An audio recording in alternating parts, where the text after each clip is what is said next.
हर कोई जानता है कि जितने घोटालेबाज हैं वह एक साथ मिल करके अपने घोटालों को छुपाने के लिए ही इंडी अलायंस का गठन हुआ था। आज भी महागठबंधन में कहाँ है और इंडी अलायंस कहाँ है ये किसी को नहीं पता है। सत्ता का बिहार को लूटने का कैसे बंटवारा होगा इसको तय करने के लिए बैठक करते हैं ये लोग, लेकिन मुंगेरी लाल के हसीन सपने की तरह इनकी बैठकें बैठ के रह जाएंगी। नमस्कार, दर्श न्यूज़ देख रहे हैं आप और मैं हूं आपके साथ दक्षा प्रिया।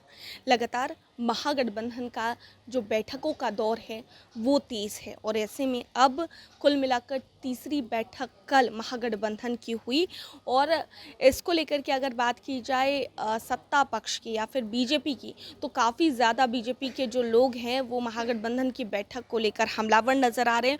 उन्होंने ये तक कह दिया कि मुंगेरी लाल के हसीन सपने जो महागठबंधन वाले हैं वो देख रहे हैं। बीजेपी के सांसद हैं संजय जायसवाल, क्या कुछ कहते नजर आ रहे हैं, आइए आपको सुनाते हैं। एनडीए अपने आप में एकजुट है और हम सब 220 से ज़्यादा सीटें जीतने जा रहे हैं। हर कोई जानता है कि जितने घोटालेबाज हैं वह एक साथ मिल करके अपने घोटालों को छुपाने के लिए ही इंडी अलायंस का गठन हुआ था। और आज भी महागठबंधन में कहाँ है और इंडी अलायंस कहाँ है ये किसी को नहीं पता है। तो ये लोग का सारा गठबंधन केवल सत्ता हासिल करके कैसे बंटवारा होगा, सत्ता का बिहार को लूटने का कैसे बंटवारा होगा, इसको तय करने के लिए बैठक करते हैं ये लोग, लेकिन मुंगेरी लाल के हसीन सपने की तरह इनकी बैठकें बैठ के रह जाएंगी। बिहार की जनता एनडीए के साथ थी और एनडीए के साथ ही रहना वह उचित समझती है और यही कारण है कि लोकसभा के चुनाव में भी इतने अफवाहों के बाद भी 174 से ज़्यादा विधानसभा सीटों पर एनडीए का बहुमत है। 3 बैठकें हो गई, लेकिन सीएम का चेहरा कौन है इंडिया गठबंधन में, ये अभी तक नहीं है। जिसका कोई होना ही नहीं है उसका चेहरा क्यों तय करना। हर कोई जानता है कि हम लोग फॉर्मेलिटी में एकजुट हैं, हम लोगों के एकजुट होने से भी कोई नतीजा नहीं निकलने वाला है और इसीलिए बेचारे एक साथ बैठे रहते हैं।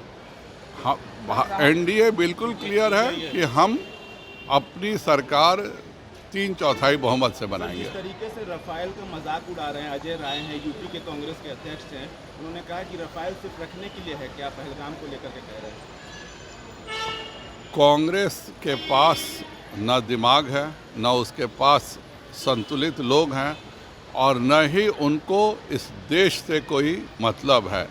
ये सारे लोग जो भी विदेशी ताकतें हैं, जो विदेश के एनजीओ हैं, उनसे इनकी फंडिंग होती है और जैसा वह कहने को बोलती है उसी तरह की बात कांग्रेस के नेता कहते हैं। गांधी ने कहा है कि मैं वहां नहीं था मगर 84 का दंगा जो हुआ था उसको हम लेने के लिए जिम्मेवार हम लोग। बिल्कुल बहुत दुखद स्थिति है और कांग्रेस को तो ऑन करना ही चाहिए। जिस तरह से निर्दोष सिखों की हत्याएं 84 के दंगे में हुई थी, वह बहुत ही दुखद अध्याय है भारत के इतिहास का।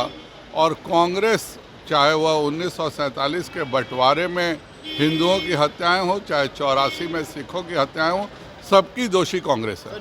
तो सुना आपने क्या कुछ कहते नजर आए बीजेपी के सांसद संजय जायसवाल और महागठबंधन की बैठक को लेकर के किस तरीके से हमलावर नजर आए हैं, आप सुन रहे थे। अपने सहयोगी मनीष के साथ मैं दक्षा प्रिया, दर्श न्यूज़ पटना।